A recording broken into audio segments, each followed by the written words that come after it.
Okay, so I'll just get straight to the point. Elden Ring is the best video game I've played. And it's also the hardest video game I've played. You might remember it for winning Game of the Year, or you might know it for being the sequel to Dark Souls. The game opens with us leaving our Discord dungeon. As we go outside and touch grass, we walk over to this guy and... Unfortunately for you, however, you are maidenless. Man, fuck you, I'm gonna kill you, and he killed me. Damn. Well, what the hell are we supposed to do? Well, you see this royal family? Kill them all. You see this tree?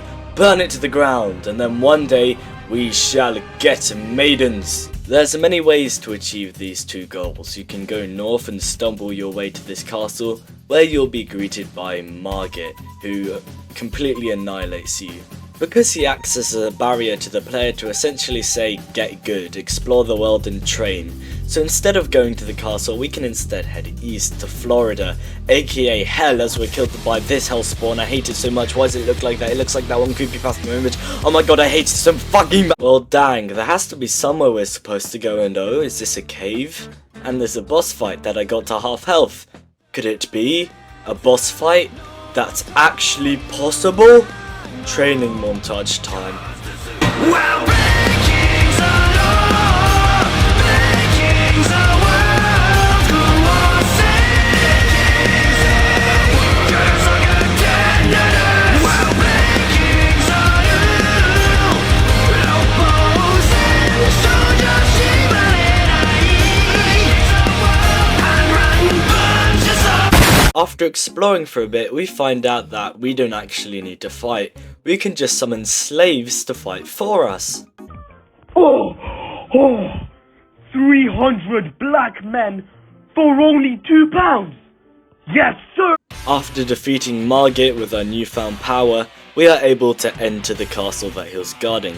Now the king of the castle is Godric the Grafted, the guy at the very bottom of the royal family tree, which, if you remember, we have to kill everyone on. Now this guy is pretty incompetent, and he only has the role of king of the castle because everyone around him is either dead or half dead. So in an attempt to be as strong as his elders, he cuts off his body parts and attaches stronger body parts from a dragon or something onto himself, hence the name Godric the Grafted. Anyways, we kill him. Anyways, where to go next? I know, hell, we're probably strong enough to go there now, and we're not, but at least we can survive a little bit easier. And after journeying around and avoiding these hell spawns, we make our way to the Radahn Festival. Now here we have a huge step up from the Virgin Godric the Grafted to the Gigachad Star Scourge Radahn, or however you say his name. Now after journeying into a castle with mysteriously barely any enemies, we make our way to the Radahn Festival, where there's many NPCs you've become friends with throughout the game who have gathered here in an attempt to kill Radahn and give him an honourable, noble death, opposed to the slow and painful death he's currently being subjected to by the virus that he has. And not including the opening or the ending to the game, we get the only flashback cinematic cutscene in the entire game. So it's at this point in which we know that this guy's real shit. And the hyping up doesn't even end there, as even when you're in the boss fight, you're in the largest battlefield in the game, as you have to slowly make your way up this hill avoiding his attacks, building even more anticipation. And there's also all your allies charging in with you, which is even more hype, and overall you just get the most hype fight in the game. And it's not just the hype, the boss fight itself is also the best boss fight in the game, as there are hundreds of strategies you can use to defeat him, and I'm not really an expert on analysing boss fights and their attacks, so I'll just leave it at that. However, when you get him down to half health and he does his phase 1 to phase 2 boss fight transition, he does this. You've been trying it. Wait, what the fuck? Ain't no way I do all that and then he leaves. What the fuck?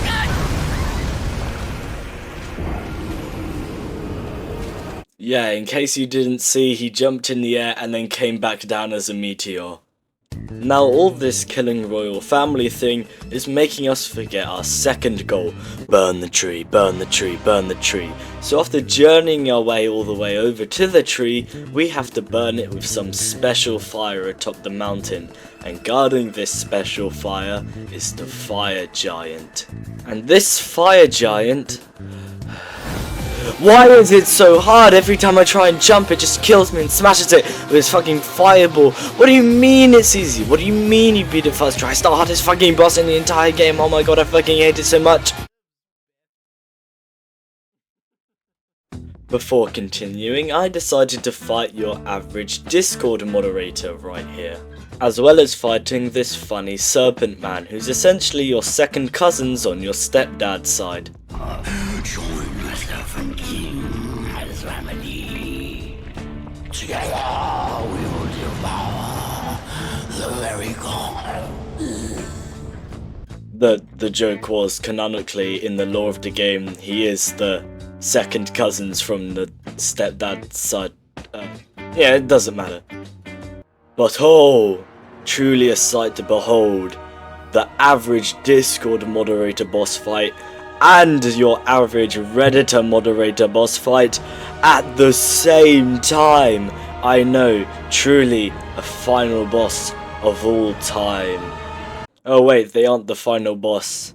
He is, yes, king of the lands, no more royal family second cousins, finally the king himself. Wait, he isn't the final boss either? Okay, what the hell, who even is this person? What's an Elden beast? Nah, whatever, who cares, this fight is hype as shit.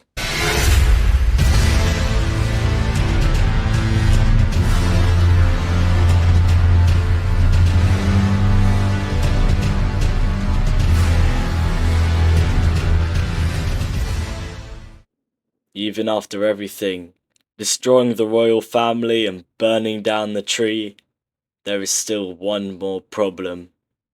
Unfortunately for you, however, you are maidenless.